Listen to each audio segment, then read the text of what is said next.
ओम नमः शिवाय। आज हम अपने भीतर केंद्रित होने की एक और विधि की चर्चा करेंगे, जिस विधि को विज्ञान भैरव तंत्र में से लिया गया है, जो कि स्वयं भगवान शिव जी ने बताई हैं। तो ज़्यादा समय ना बर्बाद करते हुए हम विधि की ओर चलते हैं। विधि जो है वो यह है, मन को भूलकर मध्य में रहो जब तक। यह जो सूत्र है बस छोटा सा ही है, इतना सा ही सूत्र है, लेकिन यह सूत्र बेशक से छोटा सा है। ये थोड़े से ही शब्द हैं, लेकिन थोड़े से शब्द ही जो हैं जीवन को बदल सकते हैं। मन को भूलकर मध्य में रहो जब तक, मध्य में रहो। भगवान बुद्ध ने अपने ध्यान की विधि इसी सूत्र के आधार पर विकसित की। उनका मार्ग मध्यम निकाय या मध्य मार्ग कहलाता है। बुद्ध जी ने कहते हैं कि सदा मध्य में रहो प्रत्येक चीज में। एक बार राजकुमार श्रवण दीक्षित हुआ। बुद्ध ने उसे संन्यास में दीक्षित किया। वह राजकुमार अद्भुत व्यक्ति था, और जब वह संन्यास में दीक्षित हुआ तो सारा राज्य जो है वो चकित रह गया। लोगों को यकीन ही नहीं हुआ कि राजकुमार श्रवण सन्यासी हो गया है। किसी ने उसे सपने में भी नहीं सोचा था कि ऐसा होगा, क्योंकि श्रवण जो था वो पूरा सांसारिक व्यक्ति था, भोग विलास में डूबा हुआ व्यक्ति था। हमेशा वो भोग विलास में ही लिप्त रहता था।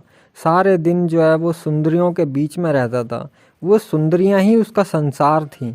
तभी अचानक एक दिन बुद्ध उसके नगर में आए। राजकुमार श्रवण उनके दर्शन को गया। वह बुद्ध जी के चरणों में गिर पड़ा और बोला कि मुझे दीक्षित कर लें, मैं संसार को छोड़ दूंगा। जो लोग उसके साथ आए थे उन्हें भी इस बात की खबर नहीं थी कि ऐसा होने वाला है। ऐसे ही अचानक ये घटना घट गई। उन्होंने बुद्ध से पूछा कि यह क्या हो रहा है। यह तो चमत्कार है। श्रवण जो है उस कोटि का व्यक्ति है ही नहीं, वह तो भोग विलास में डूबा हुआ व्यक्ति है। यह तो चमत्कार हो गया। हमने तो कल्पना भी नहीं की थी कि श्रवण जो है वो सन्यासी हो जाएगा। ये क्या हो रहा है? आपने ज़रूर कुछ कर दिया है। बुद्ध जी ने कहा कि मैंने तो कुछ भी नहीं किया है। यह मन एक अति से दूसरी अति पर जा सकता है, वो मन का ढंग है। एक अति से दूसरी अति पर जाना। श्रवण कुछ नया नहीं कर रहा, यह तो होना ही था। क्योंकि तुम मन के नियम को नहीं जानते, इसलिए तुम चकित हो रहे हो। मन एक अति से दूसरी अति पर गति करता रहता है। मन का यही ढंग है और यही काम है। यह रोज रोज यही करता है। जो आदमी धन के पीछे पागल था, वह अचानक से सब कुछ छोड़कर एक नंगा फकीर बन जाता है। हम सोचते हैं कि तो ये तो चमत्कार हो गया, लेकिन यह तो सामान्य से बात है। इस सामान्य नियम के सिवाय और कुछ भी नहीं है। जो आदमी धन के पीछे पागल नहीं है, उससे तो ये उपेक्षा की ही नहीं जा सकती कि वो धन का त्याग करेगा, क्योंकि उसके पास तो धन है ही नहीं। जैसे पेंडुलम वाली घड़ी होती है ना, एक तरफ जाती है फिर वो दूसरी तरफ जाती है, तो ऐसे ही मन एक अति से दूसरी अति पे जाता ही रहता है। इसलिए जो आदमी धन के पीछे पागल था, वह पागल होकर धन के खिलाफ हो जाएगा। पहले तो वो धन पाने के पीछे पागल था, अब वो धन को छोड़ने के पीछे पागल हो जाएगा। लेकिन उसका पागलपन जो है वो हमेशा कायम रहेगा। पहले वो पाने के पीछे पागल था, अब छोड़ने के पीछे पागल है। उसका पागलपन हमेशा कायम रहेगा। वही मन है। जैसे जो आदमी काम वासना के पीछे पागल था, स्त्रियों की लालसा में पागल था, वह एक दिन ब्रह्मचारी हो जाता है और एकांत में चला जाता है, लेकिन उसका पागलपन हमेशा कायम रहता है। पहले वो स्त्रियों के पीछे पागल था, अब वो ब्रह्मचारी के पीछे पागल है, ब्रह्मचर्य के पीछे पागल है। पहले वो काम वासना के लिए जीता था, अब वो काम वासना के खिलाफ होकर जिएगा, लेकिन उसका रुख, उसकी दृष्टि वही होगी। इसलिए ब्रह्मचारी सच में काम वासना के पार नहीं गया। उसका पूरा चित्त काम वासना प्रधान है। वह सिर्फ उसके विरुद्ध हो गया है। उसके काम का अतिक्रमण नहीं किया है। अतिक्रमण का मार्ग सदा मध्य में है, वह कभी अति में नहीं है। तो बुद्ध जी ने कहा कि यह तो होना ही था, यह कोई चमत्कार नहीं है। मन जो है वो ऐसे ही व्यवहार करता है। फिर श्रवण जो है वो भिक्षुक बन गया, सन्यासी हो गया, और शीघ्र ही बुद्ध के दूसरे शिष्यों ने देखा कि वह तो दूसरी अति पर जा रहा था। बुद्ध ने किसी को नग्न रहने के लिए नहीं कहा था, लेकिन श्रोण जो था वो नंगा रहने लगा। बुद्ध जो है वो नग्नता के पक्ष में नहीं थे। उन्होंने कहा कि यह दूसरी अति है। लोग हैं जो कपड़े के लिए जीते हैं, मानो वही उनका जीवन है, और ऐसे लोग भी हैं जो नग्न हो जाते हैं लेकिन दोनों वस्त्रों में विश्वास करते हैं। बुद्ध जी ने कभी भी नग्नता की शिक्षा नहीं दी थी, लेकिन श्रोण जो था वो नंगा हो गया, नग्न हो गया। वह बुद्ध का अकेला शिष्य था जो नग्न हुआ। श्रोण आत्म उत्पीड़न में भी बहुत ज़्यादा गहरा उतर गया। बुद्ध ने अपने सन्यासियों को दिन में एक बार भोजन करने की व्यवस्था की थी, लेकिन श्रोण जो था वो तो 2-2 दिन में भोजन करता था, और इसी कारण वो बहुत ज़्यादा दुर्बल हो गया, बहुत ज़्यादा पतला हो गया। दूसरे भिक्षुक जो थे वो पेड़ के नीचे छाया में ध्यान करते थे, साधनाएं करते थे, लेकिन श्रोण जो था वो कभी छाया में बैठता ही नहीं था। वो हमेशा जो है कड़ी धूप में ही बैठा रहता था। श्रोण जो था वो बहुत ही सुंदर व्यक्ति था, लेकिन धूप में बैठने की वजह से 6 महीने के भीतर ही उसको पहचानना बिल्कुल मुश्किल हो गया कि वह वही व्यक्ति है या कोई और व्यक्ति है, क्योंकि वो धूप में बैठने की वजह से इतना ज़्यादा बदसूरत और काला और झुलसा झुलसा दिखने लगा था। एक रात बुद्ध जी जो हैं वो श्रोण के पास गए और उनसे बोले, श्रोण, मैंने सुना है कि जब तुम राजकुमार हुआ करते थे तब तुम्हें वीणा बजाने का बहुत ही ज़्यादा शौक़ था, और तुम एक कुशल वीणा वादक और बहुत बड़े संगीतज्ञ थे। तो इसलिए मैं तुमसे एक प्रश्न पूछने आया हूँ कि अगर वीणा के तार बहुत ज़्यादा ढीले हो जाएं तो क्या होगा। तो उन्होंने कहा कि अगर वीणा के तार जो हैं बहुत ज़्यादा ढीले हो जाएं तो वहाँ से कोई भी संगीत नहीं निकलेगा। और फिर दोबारा से बुद्ध जी ने पूछा कि अगर वीणा के तार जो हैं बहुत ज़्यादा कसे हुए हों तो क्या होगा। तो श्रोण जी ने कहा कि तब भी संगीत पैदा नहीं होगा। तारों को जो है बीच में रहना चाहिए, मध्यम में रहना चाहिए। वे ना तो ज़्यादा ढीले हों और ना ही कसे हुए हों, ठीक बीच में हों, उसके बाद ही उसमें से संगीत पैदा होगा। श्रोण जी ने कहा कि वीणा बजाना तो बहुत ही ज़्यादा आसान है, लेकिन परम संगीतज्ञ तो तारों को बीच में रखता है, वही संगीतज्ञ है। तो फिर उसके बाद बुद्ध जी ने कहा कि 6 महीनों में तक तुम्हारा निरीक्षण करने के बाद मैं तुमसे यह कहने आया हूँ कि जीवन भी एक संगीत है, और जीवन में भी संगीत तभी जन्मता है जब उसके तार ना तो ज़्यादा ढीले हों और ना ही ज़्यादा कसे हुए हों, बिल्कुल मध्य में हों, बीच में हों। इसलिए त्याग करना आसान है, लेकिन परम कुशल ही मध्य में रहता है, वही जानता है बीच में रहना। इसलिए श्रोण, कुशल बनो और जीवन के तारों को बीच में लाओ, मध्य में लाओ, ठीक मध्यम में रखो। इस या उस अति पर मत जाओ। और प्रत्येक चीज़ के 2 छोर होते हैं, 2 अतियाँ होती हैं, लेकिन तुम्हें सदा हमेशा मध्य में ही रहना है।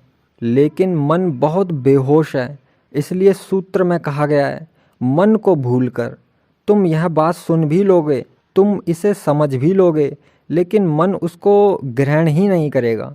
मन सदा जो है अतियों को ही चुनता है, उसको अतियाँ ही चुनना पसंद है। मन में अतियों के लिए बड़ा आकर्षण होता है, मोह होता है। और ऐसा क्यों होता है? क्योंकि मध्य में मन जो है उसकी मौत हो जाती है, बीच में रहने से मन की मृत्यु हो जाती है। अगर आपके पास में पुराने ज़माने की, पुराने समय की कोई पेंडुलम वाली घड़ी हो, अगर तुम्हारे पास कोई पुरानी घड़ी हो तो उसके पेंडुलम को देखो।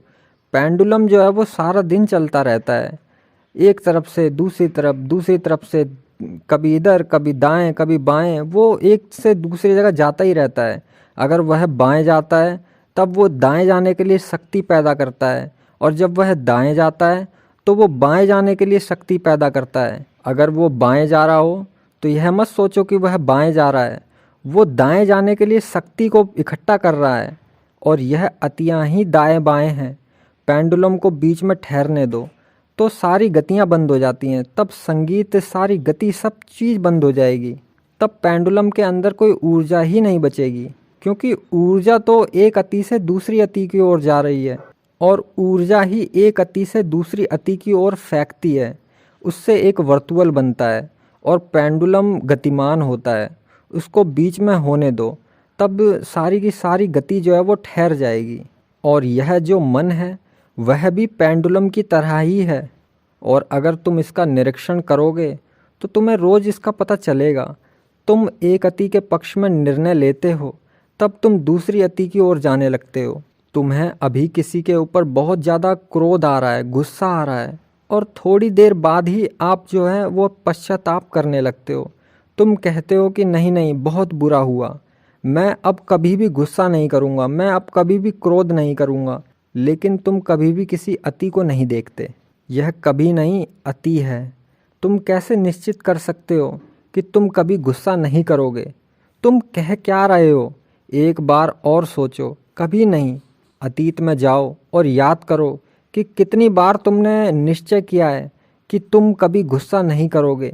और जब भी तुम कहते हो कि मैं कभी गुस्सा नहीं करूँगा, तो तुम नहीं जानते कि क्रोध करते समय ही तुमने दूसरे छोर पर जाने की ऊर्जा इकट्ठी कर ली है। और अब तुम पश्चाताप करोगे। अब तुम पश्चाताप कर रहे हो। अब तुम्हें बुरा लगने लगेगा। तुम्हारी आत्म छवि जो है वो हिल जाएगी। तुम्हारी आत्म छवि जो है वो गिर जाएगी। अब तुम नहीं कह सकते कि मैं अच्छा आदमी नहीं हूँ, मैं धार्मिक आदमी नहीं हूँ, मैंने तो क्रोध किया। और धार्मिक व्यक्ति क्रोध नहीं करता। अच्छा आदमी क्रोध कैसे करेगा?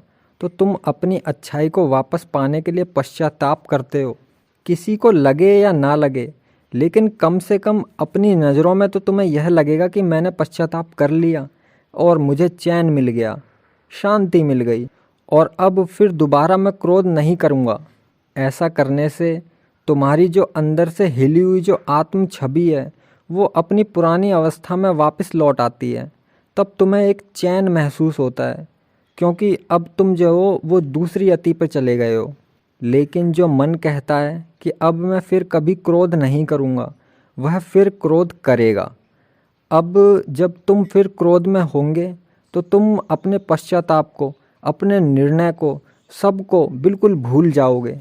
और गुस्सा करने के बाद में, क्रोध करने के बाद में फिर वह निर्णय लौटेगा और पश्चाताप जो है वो वापस आएगा, और तुम कभी उसके धोखे को जो है समझ ही नहीं पाओगे। ऐसा हमेशा से होता हुआ आया है। मन क्रोध से पश्चाताप और पश्चाताप से क्रोध के बीच ही घूमता रहता है। इसलिए बीच में रहो, ना तो क्रोध करो और ना ही पश्चाताप करो। और अगर क्रोध कर गए तो कृपया करके क्रोध ही करो, पश्चाताप मत करो। दूसरी अति पर मत जाओ, बीच में रहो। कहो कि मैंने तो क्रोध किया है, मैं तो बहुत ही बुरा आदमी हूँ, मैं बहुत ही हिंसक हूँ, मैं ऐसा ही हूँ, लेकिन पश्चाताप मत करो। दूसरी अति पर मत जाओ, मध्य में रहो, बीच में रहो। और अगर तुम मध्य में रह सके तो फिर तुम क्रोध करने के लिए ऊर्जा इकट्ठी कर ही नहीं पाओगे। इसलिए यह सूत्र कहता है, मन को भूलकर मध्य में रहो जब तक। अब इस जब तक का क्या मतलब है? मतलब यह है कि जब तक तुम्हारा विस्फोट ना हो जाए। मतलब यह है कि जब तक मध्य में रहो, जब तक कि मन की मृत्यु ना हो जाए। जब तक मध्य में रहो, जब तक मन जो है वो अमन ना हो जाए। अगर मन अति पर है तो अमन मध्य में होगा, लेकिन मध्य में होना जो है वो संसार में सबसे कठिन काम है। दिखता तो बहुत सरल है, दिखता तो ये बहुत ही ज़्यादा आसान है। तुम्हें लगेगा कि मैं तो ये कर सकता हूँ, और तुम्हें यह सोचकर लगेगा कि पश्चाताप की तो कोई ज़रूरत ही नहीं है। लेकिन प्रयोग करो और तब तुम्हें पता चलेगा कि जब क्रोध करोगे तो मन पश्चाताप करने पर जो है वो जोर देने लगेगा। पति पत्नियों का जो झगड़ा है वो हमेशा से चलता आया है, और सदियों से महान पुरुष और सलाहकार समझा रहे हैं कि कैसे रहें और कैसे हम प्रेम करें। और तब भी उसके बाद भी ये झगड़ा जो है वो जारी ही है। अगर तुम किसी से प्रेम करते हो तो तुम्हें उससे नफ़रत भी करनी पड़ेगी। सुबह तुम प्रेम करोगे और शाम आते आते उससे नफ़रत करने लगोगे। इस तरह यह पेंडुलम जो है वो चलता ही रहता है। प्रत्येक पति पत्नी को इसका पता है। और अगर कोई पति पत्नी झगड़ा करना जो है वो बंद कर दें, तो समझ लेना कि उनके बीच का जो प्रेम है वो ख़त्म हो चुका है, वो मर चुका है। क्योंकि नफ़रत और घृणा लड़ाई के बीच में ही प्रेम है, लेकिन अब वो मर गया। अगर किसी जोड़े को तुम देखो कि वह कभी लड़ता ही नहीं है, तो यह मत समझना कि वह कितना आदर्श जोड़ा है। उसका तो सिर्फ इतना ही अर्थ है कि यह जोड़ा है ही नहीं। वे समांतर हैं लेकिन साथ साथ नहीं रहते। वे समांतर रेखाएं हैं जो कहीं पे मिलती ही नहीं हैं और लड़ाई झगड़े करने के लिए भी नहीं मिलती। वे दोनों साथ रहकर भी अकेले अकेले रहते हैं, अकेले अकेले और समांतर रहते हैं। मन जो है वह विपरीत गति करता है, इसलिए अब मनोवैज्ञानिक के पास दंपतियों के लिए बेहद साथ ज़्यादा जो है वो निदान है। वे कहते हैं कि अगर तुम सचमुच प्रेम इसी मन के साथ करना चाहते हो तो लड़ने झगड़ने से डरना मत। सच तो यह है कि तुम्हें प्रामाणिक ढंग से लड़ना चाहिए ताकि तुम प्रामाणिक प्रेम के दूसरे छोर को जो वो प्राप्त कर सको। इसलिए अगर तुम अपनी पत्नी से लड़ाई झगड़ा कर रहे हो तो लड़ने से मत चूको, क्योंकि उसके बाद में तुम प्रेम से भी चूक जाओगे। झगड़े से बचो मत, उसका मौका आए तो अंत तक लड़ो। तभी संध्या शाम के आते आते तुम फिर दोबारा प्रेम करने लायक हो जाओगे, प्रेम करने योग्य हो जाओगे।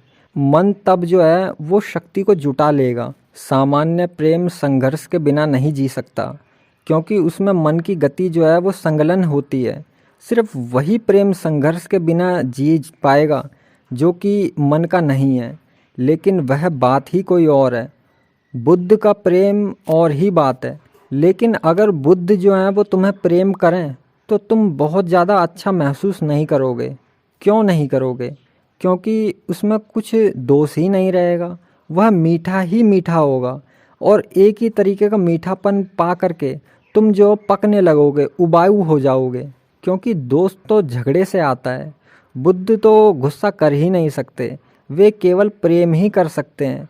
तुम्हें उनका प्रेम पता ही नहीं चलेगा, क्योंकि पता तो विरोध में, विपरीतता में पता चलता है। जब बुद्ध जी 12 वर्ष के बाद अपने नगर वापस आए तो उनकी पत्नी उनके स्वागत को नहीं आई। सारा का सारा नगर उनके स्वागत के लिए इकट्ठा हो गया, लेकिन सिर्फ उनकी पत्नी ही वहाँ नहीं आई। बुद्ध जो हैं वो हंसे और उन्होंने अपने मुख्य शिष्य से आनंद से कहा कि यशोधरा नहीं आई? मैं उसे भली भांति जानता हूँ। ऐसा लगता है कि वह मुझे अब भी प्रेम करती है और वह आहत जो है वो अब भी अनुभव कर रही है। मैं तो सोचता था कि 12 वर्ष का लंबा समय है, अब वह मुझे प्रेम में नहीं होगी, मुझे प्रेम नहीं करती होगी, लेकिन मालूम होता है कि वह अब भी मुझसे बहुत ज़्यादा प्रेम करती है। अब भी वो मुझसे गुस्से में है, वह मुझे लेने ही नहीं आई, मुझे उसके पास ही जाना होगा। और बुद्ध गए। आनंद भी उनके साथ था। आनंद को एक वचन दिया हुआ था। जब आनंद ने दीक्षा ली थी तो आनंद ने एक शर्त रखी और बुद्ध ने वह शर्त मान ली थी। आनंद जी ने कहा था कि मैं सदा हमेशा आपके साथ ही रहूँगा। वह बुद्ध का बड़ा चचेरा भाई था, इसलिए उन्हें मानना भी पड़ा था। उसके बाद आनंद राजमहल तक उनके साथ गया। वहाँ बुद्ध ने उनसे कहा कि कम से कम यहाँ तुम मेरे साथ मत चलो, क्योंकि यशोधरा जो है वो बहुत ज़्यादा नाराज़ हो जाएगी। मैं 12 साल के बाद वापस लौट रहा हूँ और उसे खबर किए बिना ही वापस लौट रहा हूँ, और उसे खबर किए बिना ही मैं यहाँ से चला गया था और वह अब भी नाराज़ है। तो तुम मेरे साथ मत चलो, क्योंकि अगर तुम मेरे साथ चलोगे तो उनको लगेगा कि मैंने उनको कुछ बोलने का अवसर ही नहीं दिया। वह मुझसे बहुत कुछ कहना चाहती होगी, तो उसे तुम मेरे ऊपर गुस्सा कर लेने दो। तुम कृपया करके इस बार मेरे साथ मत चलो। उसके बाद बुद्ध जी भीतर गए। यशोधरा जो थी वह ज्वालामुखी बनी बैठी थी। वह एकदम से फूट पड़ी। वह रोने लगी, चिल्लाने लगी, उल्टा सीधा बकने लगी। बुद्ध जी जो थे वह चुपचाप बैठे सुनते रहे। धीरे धीरे वह शांत हुई और तब वह समझी कि उस बीच बुद्ध जो हैं वो एक भी शब्द नहीं बोले। उसने अपनी आंखें पोंछी और बुद्ध की ओर देखा। बुद्ध जी ने कहा कि मैं यह कहने आया हूँ कि मुझे कुछ मिला है, मैंने कुछ जाना है, मैंने कुछ उपलब्ध किया है। अगर तुम शांत हो जाओ तो तुम्हें मैं वह संदेश दूँ, वह सत्य संदेश दूँ जो मुझे उपलब्ध हुआ है। मैं इतनी देर इसलिए रुका हुआ था कि तुम्हारा रेचन हो जाए। 12 साल का बहुत लंबा समय है। तुमने बहुत घाव इकट्ठे किए होंगे और तुम्हारा क्रोध समझने योग्य है। मुझे इसकी प्रतीक्षा थी। उसका अर्थ है कि तुम अब भी मुझे प्रेम करती हो, लेकिन इस प्रेम के पार भी एक प्रेम है, और उसी प्रेम के कारण मैं तुम्हें कुछ वापस बताने के लिए आया हूँ। लेकिन यशोधरा उस प्रेम को नहीं समझ सकी। इसे समझना बहुत मुश्किल है, क्योंकि यह इतना शांत है, यह प्रेम इतना शांत है कि लगता है कि है ही नहीं। जब मन विसर्जित होता है तो एक और प्रेम घटित होता है, लेकिन उस प्रेम का कोई विपरीत पक्ष नहीं, विरोधी पक्ष नहीं है। जब मन विसर्जित होता है तब जो भी घटित होता है उसका विपरीत पक्ष नहीं रहता, मन के साथ सदा उसका विपरीत खड़ा रहता है, और मन एक पेंडुलम की भांति गति करता है। यह सूत्र जो है बहुत अद्भुत है, उससे चमत्कार घटित हो सकता है। मन को भूलकर मध्य में रहो जब तक, इसे प्रयोग में लाओ, और यह सूत्र तुम्हारे पूरे जीवन के लिए है। ऐसा नहीं है कि उसका अभ्यास यदा कदा किया जाए और बात खत्म हो गई। तुम्हें निरंतर इसका बोध रखना होगा, निरंतर इसका ख्याल रखना होगा, होश रखना होगा। काम करते हुए, चलते हुए, भोजन करते हुए, किसी के संबंध में हमेशा मध्य में रहो। प्रयोग करके देखो और तुम देखोगे कि एक मौन, एक शांति तुम्हें घेरने लगेगी और तुम्हारे भीतर एक शांत केंद्र निर्मित हो रहा है। अगर ठीक मध्य में होने में सफल ना हो सको तो भी मध्य में होने की कोशिश करो। धीरे धीरे तुम्हें मध्य की अनुभूति होगी। जो भी हो, नफरत हो, प्रेम हो, क्रोध हो या पश्चाताप हो, सदा ध्रुवीय विपरीतताओं को ध्यान में रखो और उनके बीच में रहो, और देर अबेर तुम ठीक मध्य को पा लोगे। और एक बार तुमने इसे जान लिया तो फिर तुम उसे भूल नहीं पाओगे, क्योंकि मध्य बिंदु मन के पार है और वह मध्य बिंदु अध्यात्म का सार सूत्र है। ओम नमः शिवाय।